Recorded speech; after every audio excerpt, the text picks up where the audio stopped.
out of the way, let's roll into it. So, all right, so this is the 12th and final episode session, Zoom session of this 12-part Star Wars and Judaism series, and we're going through all 12 theatrically released Star Wars films and comparing them with biblical and Talmudic texts.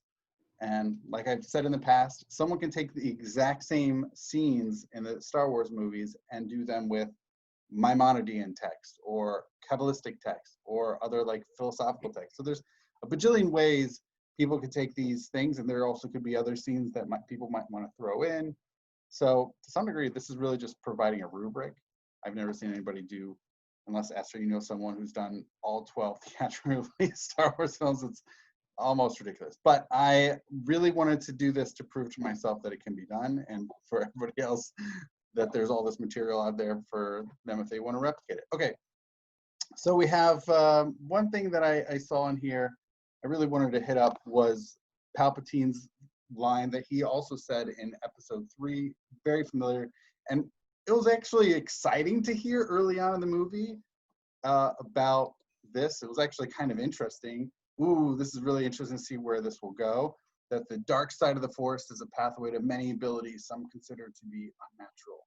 So one thing that struck me, I thought to include this rabbinic text from the Babylonian Talmud and Chulin. It also appears in Tractate Sanhedrin, I think maybe page 97 or something thereabouts. But Rabbi Yochanan, who lives in the middle of the 3rd century of the Common Era, he says, why are their names Keshafim? Why are they called Keshafim? Shemachashim Famalia Shalmaila. Okay, so he creates, it's a really weird quasi-mnemonic device, sort of acronym, not really, but he says because they diminish the heavenly entourage. So that they're sort of like going against sort of the natural order of things. That's my connection here. It's something, but it's basically how witchcraft is against everything else. Okay, Keshafim are witches or sorcerers, so to speak. And anyway, so the rabbis often, you know, the 3rd century rabbis, I think sometimes the 4th century rabbis in the Babylonian Talmud love trying to figure out these weird words and like create their own etymology, but using Hebrew or sometimes even Aramaic. So this is one instance of a mid-3rd century rabbi engaging in that. Spies. So we have the scene early on. Ben says, Bulio, good to see you. You got something for us from a new ally. Spy in the First Order. Spy who? I don't know. Transfer the message. Get it to Leia. Hurry. So this instance of a spy makes me think of spies in the Bible, but as opposed to what I think people traditionally think of as the spies, this like dozen folks sent out to spy the land of Canaan. The language there is actually la tour. They're literally tourists. They're checking out the land, and they're like emissaries, and they come back and they give their report. However, actual spies in the Bible are the very beginning of the book of Joshua, that Joshua sends out these two Shnaim Anashim Raglim, that these two spies, and they go to this harlot's house Rachav, and they hide out, and they actually have to be like super quiet and super stealthy, and they're really going to collect intelligence on what it's like.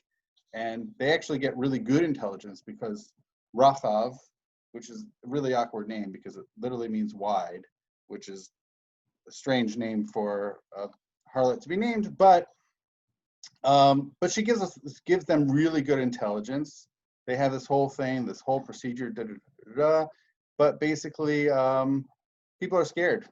They're really scared of, she said to them, make for the hills, but basically people are scared. Oh yeah, I know the Lord has given the country to you because dread of you has fallen upon us and all the inhabitants, yada, yada, yada. But she gives them inside intel on what's going on, just like the spy here, who later turns out to be Hux, right? It turns out that he's giving them inside information that there's this huge Navy, Army, whatever, forces amassing, ultimately that turn out to be on Exegol. Cool. So I just thought it's a nice little connection. Spies, because actually we don't have, I think of the other 11 movies of Star Wars, there haven't been spies, right? There are no other spies. Cassie, I mean, Cassian Andor, kind of. yeah, you can. I mean, he's an intelligence operative, definitely. Right. And there's definitely references to spies in several of the movies. Yeah. Right. Especially. Maybe. Yeah. Especially in Episode 6, right? There were many Bothans who died to get this information, so you suspect that they're to some degree spies. Mm-hmm. These Bothans. There's also the sort of spy, the long-nosed guy who reports on Luke in New Hope.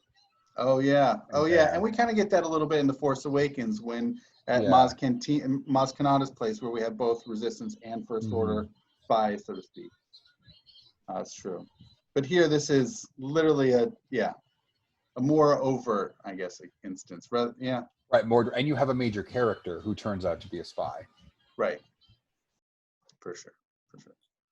All right. So we have very much similarly along the lines of going back to what we had as the witches and the witchcraft stuff. We have, so, Kylo Ren comes back to the First Order officers, starts telling them what stuff is kind of going on in Exegol to some degree. It's really, I don't even know what's going on in Exegol. It's such a crazy situation, but one of the First Order officers says, "Forgive me, sir, but these allies in Exegol, they sound like occult conjurers and soothsayers." So this language is really a lot like what we have in chapter 18 of Deuteronomy, and this is something that the Bible is really warning against. Now, I mentioned earlier this Keshafim thing. So it talks about, so there's an line in Exodus that talks about not allowing witches to live, but this is a much more expansive notion of basically people who are problematic. This is in the Bible, that when you enter the land your God is giving you, shall not learn to imitate the abhorrent practices, yada, yada, yada. Let no one be found among you who consigns his son, all these things. Soothsayer, diviner, sorcerer, one who casts spells, one who consults ghosts or familiar spirits, one who inquires the dead. They're abhorrent things, all these things. And then those nations that you are about to dispossess do indeed resort to soothsayers and augurs. To you, however, the Lord your God has not assigned them. So I'm not saying the First Order needs to follow these instructions, but for Judaism, it does talk about soothsayers and conjurers, and it finds them to be problematic. And then it's curious what the First Order kind of thinks. It sounds like the First Order may indeed also have a problem with some sort of people who use magic. I don't know really where they stand on it, but it does make me think about the Empire, right? The Empire definitely did not get down with that sort of thing. And actually, and now I'm going into Clone Wars stuff, which is that there were the witches, the Night Sisters, who are witches. They did use sorcery, and Palpatine did his utmost to basically kill them all. He just flat out killed them, didn't want any threats to his power, and wiped them out. He had Grievous wipe them out, right? Yeah, ultimately Grievous is the one who puts the lightsaber into Mother Talzin to finally finishing them off. But it happens, most of it happens in a particular episode. I don't know if it's season 3 or 4 when there's the big battle, but Mother Talzin actually hangs on. She appears in season 6, I'm pretty sure, and then in the Darth Maul, Son of Dathomir comic book, General Grievous is the final blow to Mother Talzin. They also send you to Dathomir in the video game, the Fallen Order, I think it's Fallen Order video game, where there's like one Night Sister who was a child and she survived, and she's the last one because all the others were killed. And they reference Grievous's going through and killing everybody in the game. And then on the Empire side too, with them, doesn't he say, is he conjurer's ways or sorcerer's ways? In New Hope, when it's the guy who's like in charge of the station, it's Vader. Yeah, certainly. There's way. That same kind of archaic language and disdain for that mystical aspect, even though the Emperor, but obviously they don't all realize that. But yeah, so I guess it carries through here, and so maybe it's the First Order sort of more the front that's maybe more of the mainstream Empire fragments. They still have that. We don't like these things where, yeah, the Last Order back on Exegol, I mean, that seems to be almost what's powering everything there. So I don't know how they would be not. Yeah, that's an interesting. I never really thought about how. Interesting. Okay. Okay. Can you see what do you see on my screen? Safaria. Yeah, but what Conjurers and soothsayers. is it still on? Okay. Now I'm going to do a different screen. Okay. So this is from the very first session we did on New Hope. So we have the Force and a higher power. So we have Darth Vader, who says, "Don't be too proud of this." You can see this, right? Yep. "Don't be too proud of this technological terror you've constructed." Blah blah blah blah. And then Admiral Motti says, "Don't try to frighten us with your sorcerer's ways, Lord Vader. Your sad devotion to that ancient religion has not helped you conjure up the stolen data tapes or giving you clairvoyance enough to find the." So you do have, conjuring and sorcery there, which is probably actually why whatever his name is, this First Order officer, Domeric Quinn, sounds conjurers and soothsayers, sorcerer and conjuring here. So it's probably a callback to the scene in episode 4. I just wanted to pose a question as to what the character of soothsayers and conjurers really is when compared to the dominant force or religion. I don't mean force with a small f, but is it a threat to the religion? Is it a threat to an empire? And is it a threat because it's false or because it's an alternate voice? And just to kind of like unpack what that was maybe in the times of the Tanakh. Also just, those sorcerers were actually able to contact the other side. So It was just, they didn't want the gods didn't want the competition, or like, how does it diverge from the overall theological narrative that's trying to be the dominant narrative? Great question. So let me start off. This actually is something I do kind of know. So when it comes to the 5 books of Moses, the Torah, this witchcraft sorcery appears in just 2 instances. One in this Exodus piece where it says "Mechashe falo techaya," you shouldn't allow a witch to live, and then separately in the Deuteronomy piece that we just saw with all these different people who do all these sorts of things that the Canaanites also practice, et cetera, et cetera. The fascinating thing is, from these verses in the Torah, we don't know if they're efficacious at all. They could just be, maybe God and then Moses and Deuteronomy are saying, don't do this stuff, it doesn't work, right? However, what we later see in Navi, we see Saul then goes, at some point, he's like losing him, he's struggling militarily. And he himself goes to someone who can conjure up spirits. And it's funny because the lady who's in charge of this is very self-aware. She's like, yeah, but King Saul's outlawed this stuff. We're not allowed to do this. And he's like, it's okay.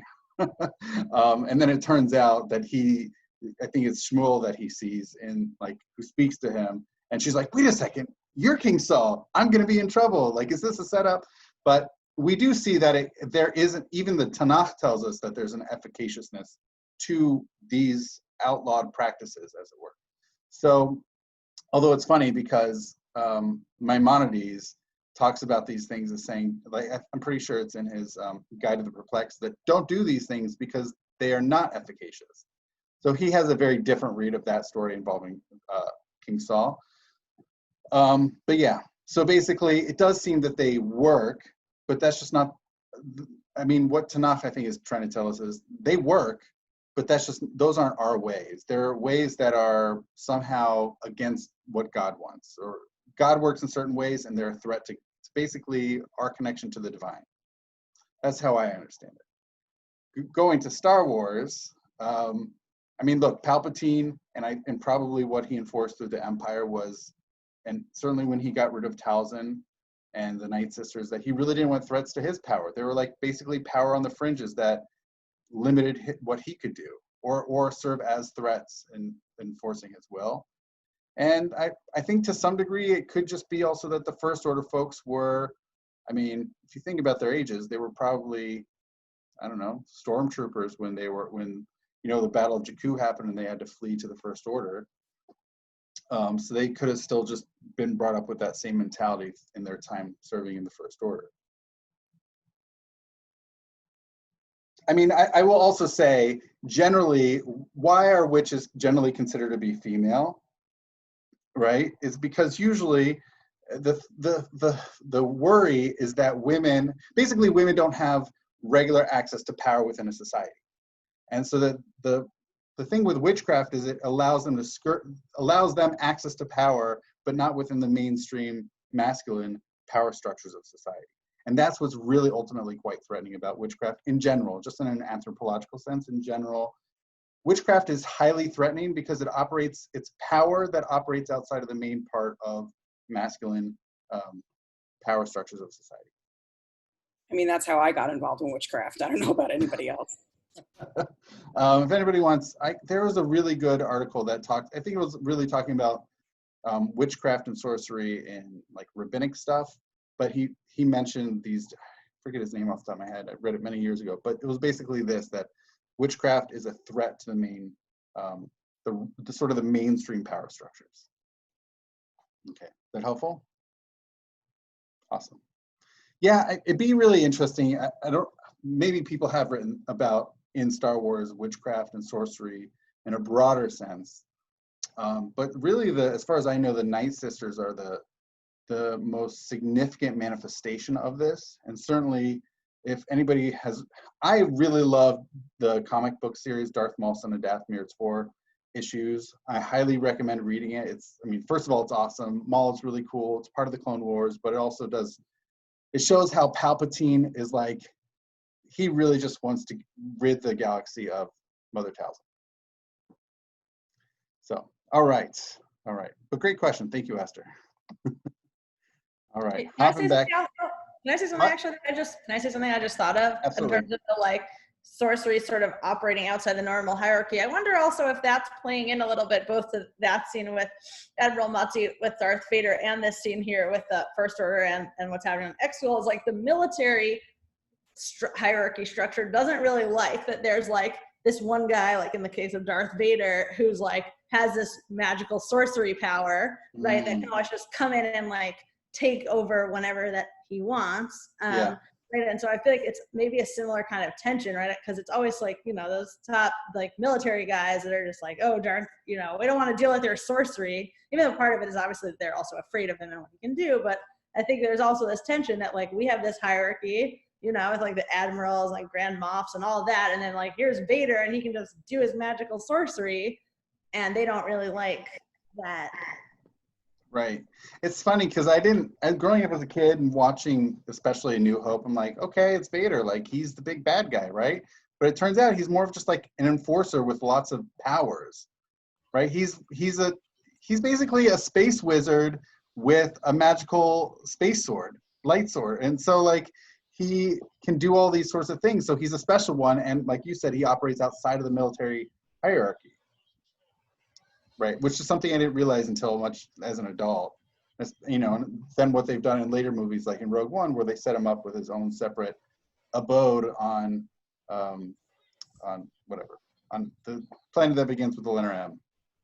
I was about to say Malachor, but anyways. Daryl, you got something? I was gonna say too, like,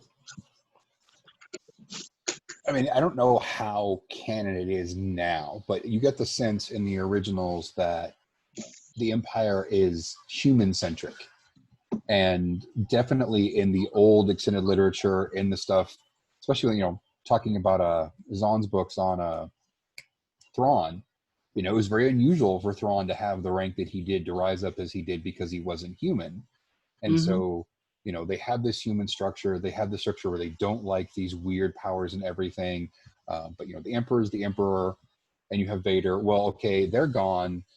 Now who do you have? Now you have Snoke, who I don't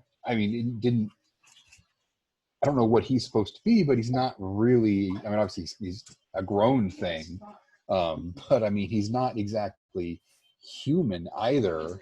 And you still have this sorcery and these powers, and then you have Kylo Ren, who is this petulant child with powers. And like, you can see why Hux ends up, you know, especially thinking from that background of like, okay, he's somebody who thinks it's humans and it shouldn't be sorcerers necessarily. And now you had the Emperor, okay, he's gone. And then we're led by Snoke. And then now I gotta be under Kylo Ren. Like, it just, obviously he knows he can't challenge them because they have this power. But if they didn't have the power, he definitely would not be following them. So maybe there's also this growing resentment over time of this, like, it's, they have it then, but it just keeps building and building because they keep having to kowtow to these crazy sorcerers, one of whom wasn't even human, you know. I don't know. I mean, Palpatine did also have those powers, and yet they were okay with it. The admirals, they were okay with it. Well, I think it was less until towards the end. I think they would be less known too. They were less aware because he'd kind of kept that hidden publicly. Obviously, if you're like Tarkin or somebody, you have to know by you've gotten that, you know, at that rank. But it still is kind of not out in the open. Whereas, I don't know with Snoke, but I mean, obviously Kylo Ren's just going around trashing stuff all the time. So yeah, and gets away with it. I don't know. This is my thought too: is that there's this, you know, humans first kind of aspect that is also building into that. Yep, the Empire and the First Order after them very much they're very human-centric. I mean, the one exception for the Empire is when they hire bounty hunters. Then you can have aliens, but yeah, they're very humans. And then in the original trilogy, it's mostly men. And then at least in the sequel trilogy, they allow females, both officers and stormtroopers. They still call them, you know, scum, the bounty hunters. I mean, they're hiring them, but you know, they're hiring these unsavory parts. Yeah, it's true. They are. I don't want to say elitist, but yeah, they're that. By the way, it's Mustafar. Vader's castle thing is on Mustafar. I was thinking Malachor, which is the site of the season 2 finale of Star Wars Rebels, but Mustafar. Okay. All right. Okay. And we're diving back in. Okay. So Demeric Quinn, yes. Cult, conjurers, soothsayers, all that good stuff. Okay. Rarely occurring celebrations. So there's this really strange celebration, and they arrive on whatever planet this is. And Poe says, what is this, C-3PO? The Aki Festival of the Ancestors. This celebration occurs only once every 42 years. And, well, that's lucky. C-3PO, lucky indeed. This festival is known for both its colorful kites and its delectable sweets. So it's interesting. 42 years is a bizarrely infrequent amount of time for these celebrations. And yet, I was thinking about it like, that's a really long time. And yet, we have something that is roughly about that same time period. We have the Jubilee, which as far as I know, it's not as festive of an event, but it is something that it occurs even less frequently. So in Leviticus, it says you shall count off 7 weeks of years, 7 times 7 years. So the period of 7 weeks of years gives you a total of 49 years. Then you sound the horn loudly and da-da-da-da. And it's basically all these freedom things, and people's holdings go back to the original sort of tribal or ancestral owners of the land. People, like slaves, go free. You shall not sow, neither shall you reap the aftergrowth or harvest the untrimmed vine. It's holy to you. Great. Now, you could celebrate it by having colorful yellow powders or whatever, but presumably, you know, it's a huge, you know, twice a century occasion, just like the Aki Festival of the Ancestors, which is a ridiculous part of the movie, one of the ridiculous parts of the movie. Any other thoughts on this? Don't we also have what's it called? Like a special bracha, something like every however many years for the sun, like when the sun's coming up. I remember it was like a few years ago. Yeah, it's like every 28 years. That's it. Okay. Yeah, I forgot what it's called. We have the Birchas HaChodesh, which is once a month, and then we have Birchas HaChama, which is once every 28 years. Okay. Thank you. Yes. So the blessing of the moon, monthly. Blessing of the sun, 28 years. So it's also a rather infrequently occurring thing. But that's just a blessing, really, ultimately. The Jubilee, yeah. But thank you for bringing that up, Allison. So yeah, it doesn't necessarily have this like the festive aspect, but presumably there's a lot of room for doing so. People aren't working their lands and tending to it, and people are going, getting their land back. Their slaves are going free. It's a really exciting time. Healing. So I actually only put one GIF here because there's actually two separate healing scenes. We have this one, Ray healing this massive serpent underground after they slip through the sand after the Aki Aki festival. I could have also included the scene where Ray heals Kylo Ren after running him through with the lightsaber. Same deal. By the way, I don't know if anybody remembers this, but like literally a day before the movie came out was also the final episode, or the second to last episode of the first season of The Mandalorian, in which we see the child heal someone. It's right? like it's definitely not the final episode. It's like 2 episodes ago. But yeah, they timed that where the healing power was introduced and then it came right into this. There was a connection. Yep. Yeah. So they moved up the Mandalorian episode by a day or two. We get to see the child healing this guy, and then we see the movie and she's healing a serpent. I'm like, yeah, of course, that's a known force power. You can heal people, when it was only released a day earlier in Disney Plus. And then we get, of course, later on, like I mentioned, Ray healing Kylo Ren, and which is really cool. As far as in Judaism, so there's actually the Bible really doesn't talk a lot about healing. I have 2 quick things. One is, well, there's a verse that we're going to see embedded here within this rabbinic text of, and you shall cause them to be thoroughly healed. The context of that is actually a very limited context of if people are fighting and something happens, someone gets hurt, like you're responsible for getting them healed. Beyond that, there's not a real huge thing about healing, although I will say there is this like really weird instance with these snakes, these serpents, and then someone sets up this copper serpent, and Moshe sets up this copper serpent, and then people are supposed to look at this copper serpent and then be healed, and then apparently lasts for hundreds of years until later on in the Bible someone says, people are now giving offerings to this. So it's a nachash nechoshet. Okay, it's a copper serpent, but then eventually later on in the Bible it gets just simply called nechushtan, right? Because it's just a bunch of nachashing. So this nechushtan, but people are giving offerings at this point to it. So then this says, you know what? This is inherently problematic. This feels idolatrous. We're going to destroy it. But anyways, there's still a notion of healing. It's just not clear from the Bible how valuable healing is. So we do have this early rabbinic text that's from the 2nd century. It was taught in the school of Rabbi Yishmael, quoting this verse from Exodus, "V'rapo yirape, mikan shnitna reshut larofe l'rapo." From here, we derive that permission is granted to a doctor to heal. So people can heal. People can engage in healing. Healing is a good thing. Well, actually, it's funny because here, actually, it's more of like, you can heal. It's okay. As opposed to having like more of a more prescriptive mandate to go out and heal. But here it's like healing's okay. All right. Got another GIF for everybody. And yes, I had to throw the scene in. It was just too good. I love her force lightning. That's the highlight of the movie for me. It's funny because my highlight of The Last Jedi is also involving these 2 characters, Rey and Kylo Ren, in the throne room scene when they're fighting all the Praetorian guards and their backs are against each other. It's just a phenomenal scene. But on the topic of accidental homicide, because Rey doesn't mean to force lightning shoot down this transport and kill all the people, including prisoners, on there. And worse, she thinks Chewie's on there. Thank God he's not.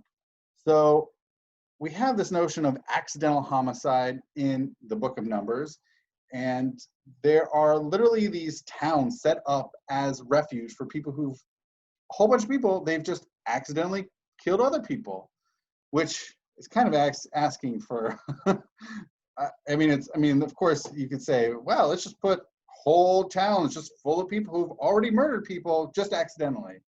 Like, no further accidents are clearly going to happen. I don't know, like, what their census records were, if like there was just sort of this constant level of people in town because people just kept accidentally getting murdered. But there'd still be more people coming to town. I don't know how that functionally worked, but it's an interesting idea. But in verse 16, we see anyone who strikes another with an iron object so that death results as a murder. Okay, but if they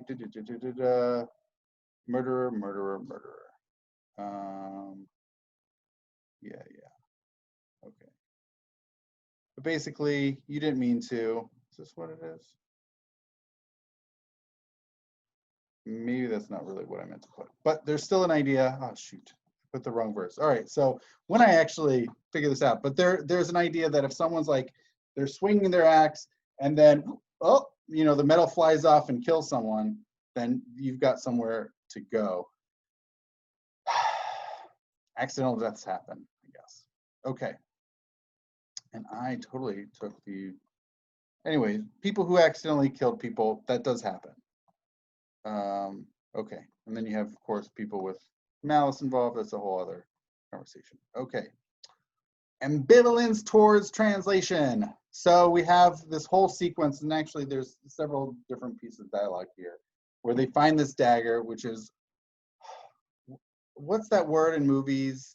The thing you're looking for, the Macguffin, right? So one of the ridiculous things of The Rise of Skywalker, I think we can all agree, was that there's like Macguffin after Macguffin after, it's like this piling of Macguffins, right? And so like, they're like trying to find this Macguffin. What's the first Macguffin? It's the Wayfinder. Okay. And then, I'm sorry, no, it's the dagger. And they have to go to the dagger. That's their first Macguffin. And then on top of that, the dagger leads to their next Macguffin. What's that? It's the Wayfinder. And what's that? Oh, that's to get XII. It's crazy. Anyway, so C-3PO says, perhaps I can translate. Oh, the location of the Wayfinder. It's on there. Oh, I can't tell you. 20.3 Fazilian language. You can't read that. I've read it, sir. I know exactly where the Wayfinder is. It's just written in the runic language of the Sith. And my programming forbids me from translating it. So, but then C-3PO says he's incapable of speaking translations from Sith. I believe the rule was passed by the Senate of the Old Republic, and they keep going. And then eventually, after the transport is that they think Chewie and the dagger are on is destroyed, then they still have the inscription in C-3PO's memory. And so he says, but the translation from a forbidden language cannot be retrieved. That is short of a complete redacted memory bypass. What? And so eventually Poe says, I know a black market droidsmith who ends up being Baboo Freak on the planet of Kijimi. I'm just going to quickly say something which has really nothing to do with this, but in 2 days, there's a book that comes out called Poe Dameron Freefall, which is about, it's about Poe Dameron's spice running days when he was a 16-year-old, and he got caught up with Zori Bliss and the spice runners of Kijimi. And we get to meet Baboo Freak in that movie, who's a friend of Zori Bliss. Anyways, so they go to Baboo Freak. Baboo Freak gets C-3PO, does this complete redacted memory bypass, and then of course C-3PO does the translation.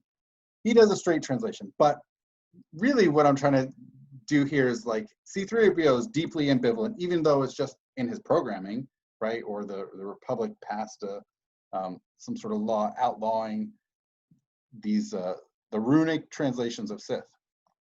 So we actually have in the Babylonian Talmud, so here it's a 9a and 9b of Megillah. There's a rabbinic text, it's a Braita. It's an early rabbinic teaching, and they have, this is the rabbi's version of how the Septuagint came to be. Now the Septuagint, I don't know exactly which year it was. Someone probably knows out there. It's a few centuries before the Common Era. The King Ptolemy of Egypt got 70 or 72 Jewish sages together and put together a Greek translation of the Hebrew Bible. So here's the rabbinic telling of the story. So King Ptolemy assembled 72 elders, put them into 72 separate rooms, and did not reveal to them why. He entered and approached each and every one and said, write a translation of the Torah. So the Holy One, blessed be he, placed wisdom in the heart of each and every one. They all agreed to one understanding. Now this is actually, it's pretty funny. It's pretty shocking. if you put, forget 72, if you put 2 rabbis in just one room, they would disagree left and right and everywhere in between. But putting them in their own separate rooms, this is pretty shocking that they would all come to exactly the same translation, which is mind-blowing. But of course, I think the rabbis were self-aware that this is a ridiculous, like, what are the odds? Well, clearly there was some sort of like divine assistance, that the Holy One, blessed be he, placed wisdom in the heart of each and every one. They got meaning, like, it wouldn't have happened naturally, but that there had to be some sort of divine push, because otherwise this would never ever happen. And then also as part of this, one of the interesting things is that the rabbis point here in this Babylonian Talmudic text point out certain interesting divergences of translation. I'm not going to go through every one of them. Actually, if you want, you can look. But it's ultimately the rabbis talk about certain things where they don't translate exactly, or they'll play around with a word or two. You know what? I'll just talk about the last one because that's pretty fun. So for the last one, they translated the short-legged beast, but they did not write for, they did not write for him in the hair, because that was the name of Ptolemy's wife, was Arnevet. So he couldn't say, the Jews have mocked me and inserted my wife's name in the Torah. So they changed it. Okay, so it's a pretty clever thing why it was really like politically sensitive. Okay. All right, now it gets really fuzzy. We have this conversation, this dialogue between Finn and Janna, and the story about Janna and her entire company deserting, and she talks about a feeling, the Force. It's interesting. I mean, Finn says, oh, the Force brought me here, brought me to Ray and to Poe. And the Force, we tend to understand as having sort of being like a stand-in for God, of some sort of divine connection. It's kind of like, I think it was in the Empire Strikes Back, where we were talking about a feeling, that the Force essentially is some sort of feeling, you have to connect to it. I think that operates a little bit differently in Jewish thought. Just put that out there. We have this, Sith Ray on the fallen Death Star 2 tells non-Sith Ray, don't be afraid of who you are. But it's actually interesting because Leia also early on in the movie tells Ray, never be afraid of who you are. I don't have a good corresponding text, biblical rabbinic, for this, of a sense of who you are, but it's a nice little saying. I just didn't know how to connect it. Do you think that could tie to like Yetzer Hara, Yetzer Tov? Like different parts of you? Okay, how so? Oh, you're saying just the idea of her having a Sith version of her? Yeah. Oh, okay. Okay, that's interesting. So, yeah, you're right. I could have probably thrown an interesting GIF here of just like that Sith Ray with that like huge lightsaber where she swings it open and she's fighting her. That would good call, Ben. Yeah, I like it. Fear. So we have Force Ghost Luke, who tells Ray, I was wrong. It was fear that kept me here. Confronting fear is the destiny of a Jedi, your destiny if you don't face them, blah, blah, blah, blah. I don't have a good thing about fear, and yet one thing that does come to mind is fear of God, that we're supposed to, fearing God is a good thing. And there is something we do have in the Babylonian Talmud. I'm pretty sure it's Rabban Yochanan ben Zakkai. I think he's like on his deathbed or he's sick and his students are visiting him. And he said, if only your fear of other people was like, if you could draw upon that and be fearful of heaven, like that would be good for you. But aside from that, we don't have this same notion of like confronting fear and destiny. So I don't really have something there for that. Birthright, you will take the throne. This is Palpatine talking to Rey. It is your birthright to rule. Here, it is in your blood, our blood. It's interesting in thinking about passing the throne down. We do have some clear instances we can easily point to. David passing the throne, David passing the throne down to Solomon, for instance. That's a clear one. But on the other hand, we also have the opposite, which is David didn't get it from his father. It went from Saul, who was around for a couple of years, and then David gets it, not necessarily needing bloodline to have a birthright, as it were. But there are instances in our biblical tradition about passing this like blood birthright down. And then there are all these challenges. Of course, David has other sons who challenge for the throne and they won it, and it becomes kind of messy. But there are notions of through the bloodline. Okay, strength. During the when Rey is really down, like she's down on the count, she's like Palpatine's gotten to her. So she hears different voices from different Jedi, and one of them is actually Kanan from Star Wars Rebels, and he says, "In the heart of a Jedi lies her strength." So it's interesting. I know we've talked about this before, this text. This is one of 4 statements of Ben Zoma in the very beginning of the 4th chapter of Pirkei Avot, which is, who is mighty, who is, who is mighty. And he says it's someone who can conquer their inclination. And as it is said, it's better to be, it's funny because it's like literally the opposite. It's better to be slow to anger than one who, than someone who's actually a Gibor. Right? It's better to be slow to anger inside than someone who can go and capture other things.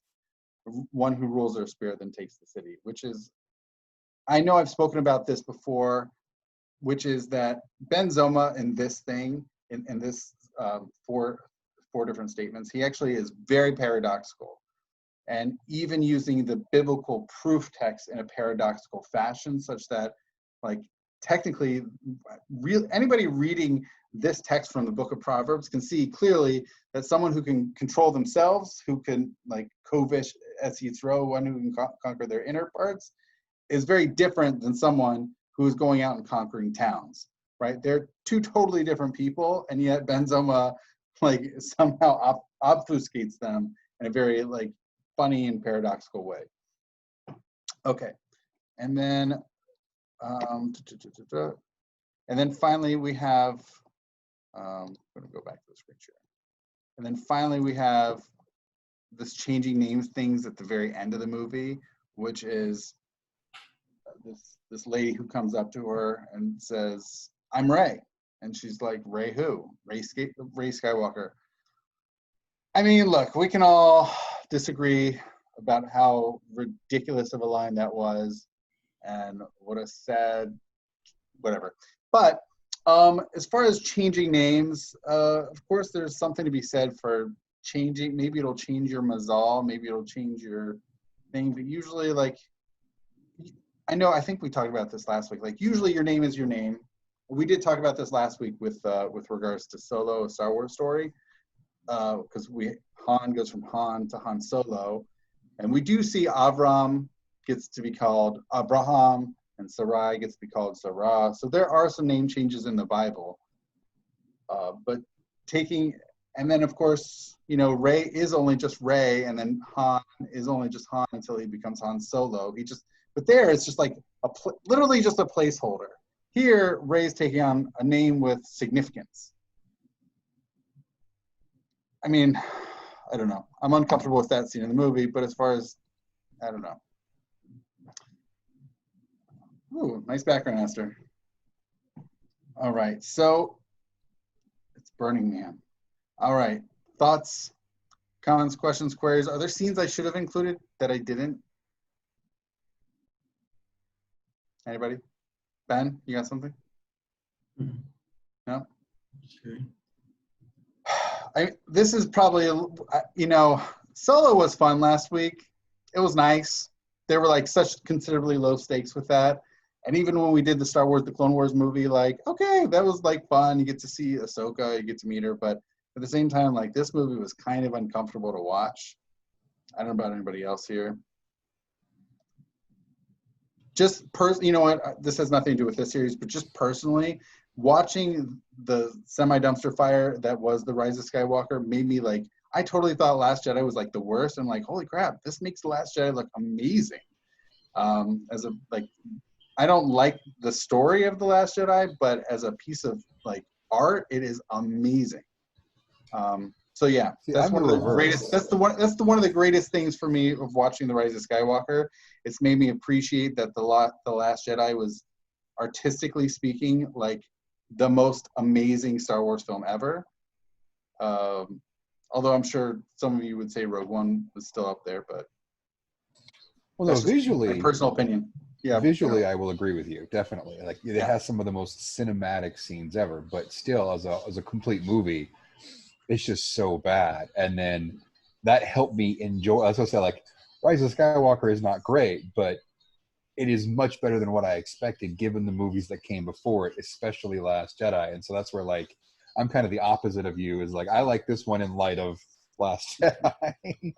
I didn't know, like, one of the scenes that maybe there could be some thoughts on or something is Palpatine's host. You know, the Sith cultists. What's the name of them? The Sith. I don't know. They have a name, but the Sith Eternal. The Sith Eternal.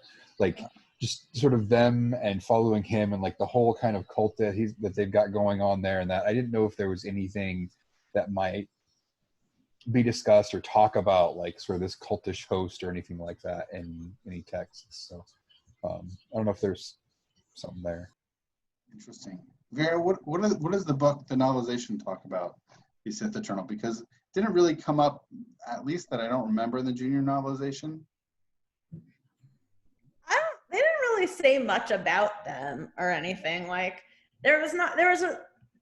for a book, it had a very sad lack of detail. I was hoping that at least reading it as a book and like have more detail. Like, no, there's no, I don't know. It was very unclear as to like, yeah, what they were about. But it seemed like, right, like, you know, they were like, I don't know, like worshiping Palpatine kind of, or like helping support his like return to life, and like, I don't know, building some like big fleet that they were gonna like go take over all the planets with. Is that in the movie? Like, does he have like a whole big fleet of ships? Oh, he has a way too huge fleet that just suddenly appears. Yeah. This is the perfect description. A way too huge fleet. Yeah.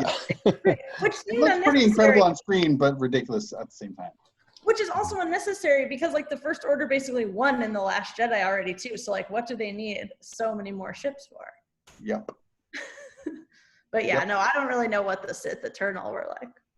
They just seem almost like ghouls. Like they've given up their energy, their essence to him. Or his life. And it just seems like, I mean, it's not, I wouldn't say it's idol worship because he's a being, but still it seems like there'd be something along those lines about how like that's unhealthy, or, you know, like how this is bad because you're basically giving not just your devotion, but literally your life essence in a way or something. I don't know.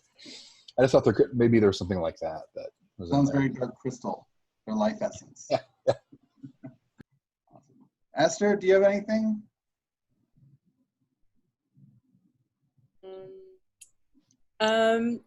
You know, there's a lot to think about. I mean, I don't harbor the same animosity for those last two movies that I'm sensing from other people on this call, and that's okay. I'm so happy to hear you like them. I actually really like The Last Jedi.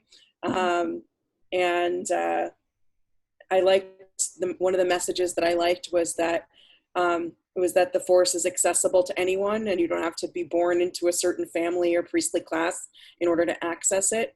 And I didn't like the way that was negated in the last movie. So that's one of my core theological objections to The Rise of Skywalker. In addition to just the ridiculousness of Palpatine being back, there's the whole thing. But, you know, just thinking about like, when do we get a new name? And, you know, you had all the people who were puzzling in the first movie who were like, Obi-Wan Kenobi, I wonder if they mean Ben Kenobi. You know, it's like nobody could, it took a while to crack that code. But, you know, I mean, Rey is still Rey. Like, she's still Rey. Who cares, Rey what? I mean, like, fine, since she's Skywalker, she's like taking on the name of people who have meant something to her, and she doesn't have, you know, her parents presumably had some sort of last name, but maybe it was Palpatine. I don't know. Like, what's that? So, you know, it's just like taking on your own name is different from somebody else naming you, and I think that there's value in that. She's she's linking herself intentionally to this history, and who knows what happens from there. We don't need another movie to talk about it, but somebody will write the book. What you said about names, it's interesting because the Skywalker name essentially dies out because Ben was it. Like Luke, there's Luke and Leia. Luke doesn't have any kids. Leia only has one, and then he dies. And it's really fascinating that she basically takes on that name to carry it on, which in a way reminds me of Yevon, right? Of this, it's a very different situation, but if there are two brothers or multiple brothers, two plus brothers, and one of them is married, doesn't have any kids, and dies, and the other brother marries her, has a kid with him, but under the name of the first one, right? And that's kind of like, this feels kind of similar of her taking on the Skywalker name because it's otherwise dead, right?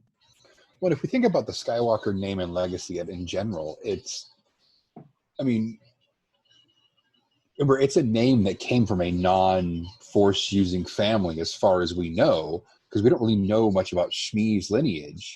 And Anakin isn't a normal being. You know, basically it's Plagueis and Sidious messing with the Force that ends up creating Anakin in the first place.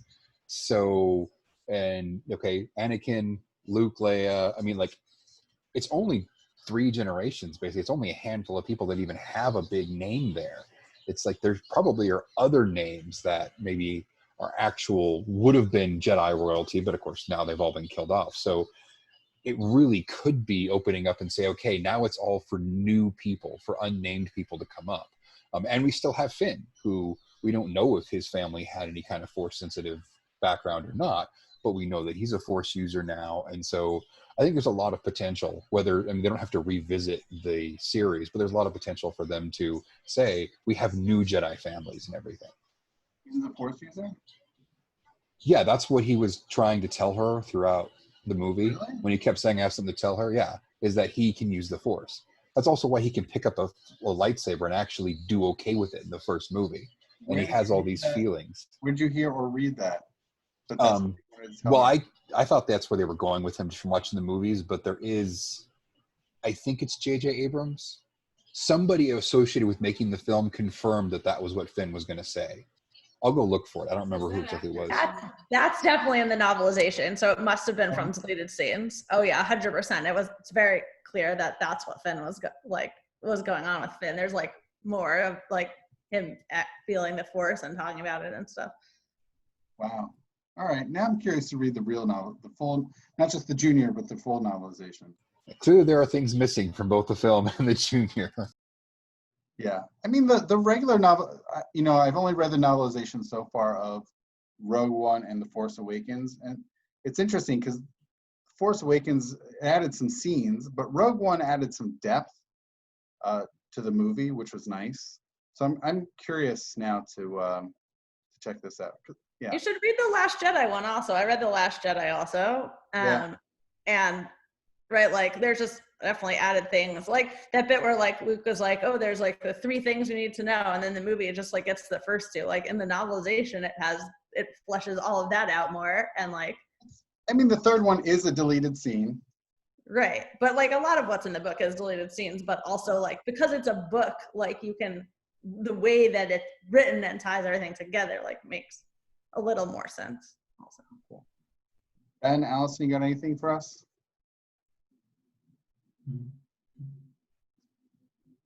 All right. Allison? All right, sorry. No, I kind of sort of don't right now, just that I really hated the prequel or the sequel movies. I honestly thought 1 through 6 was like the perfect character arc for Anakin. It should have ended at 6. And then just watching the last 3 were horrible train wrecks. And like my son said, he says, that's how J.J. Abrams wanted it. If Dave Filoni had done it, it would have been perfect. So that's really, he was 12 when he said that. I mean, Dave Filoni did do the Clone Wars, so Mandalorian. Yeah, and he did he's the Mandalorian too, right? Mandalorian. Yeah. So I mean, that's good storytelling. This was just like so many plot holes and whatever. I mean, I was happy to be able to get onto this class. Like I mentioned last week, like I'm actually all the way right now in Munising, Michigan. Like you have no clue what I had to do to get a connection to be on right now. You can look on a map where I'm at right this second. And yeah, like I'm just happy like you're able to draw some connections to something so I could give it some kind of redeeming factor here. Okay. Well, I'm glad you can make. Are you in the Upper Peninsula? Is that where you are? Yes, yes, I'm on Lake Superior right now. That's awesome. Well, thank you for making the effort to come. I wouldn't miss the last class. Awesome. Cool. All right. Well, with that, unless everybody has anything else, I want to thank everybody for joining. Not only this session, I know many of you also joined others. Esther, thank you so much for joining the last one. This is fantastic. Pleasure. I was glad to make it. I'm sorry I couldn't make any of the other ones. Listen to the recordings. Surprisingly difficult schedules. It's all right. Life happens. You're 3 hours earlier. You know, it's true. 6 right now there. Right. So yeah. It's true. Thanks. So I'll be, nice to meet you all. And Esther, you may be interested. I'll be sharing recordings. So, and also all these Safari source sheets are still available, will be available. So if you or Great. Star Wars people. Thank you. Jewish stuff. Awesome. All right. Well, thank you, everybody. And Have a good yes, night. Daryl, I do want to take a moment. Maybe at some point I'll do one on the Mandalorian. Is that what I you want to take a That'd be moment great. and say thank you to Rabbi Drew for Yes, hosting thank these, you for so putting in the much. Yeah. research and all this. You know, this is a lot of time and, just for our sort of both knowledge and entertainment. And so thank you very much for putting this all on. Thank you. Yeah, thank you. Yeah, Thank you're you. also welcome. Yes. Thank you so much. Awesome. All right, everybody. May the force be with you. Goodbye, everyone. Bye. Bye.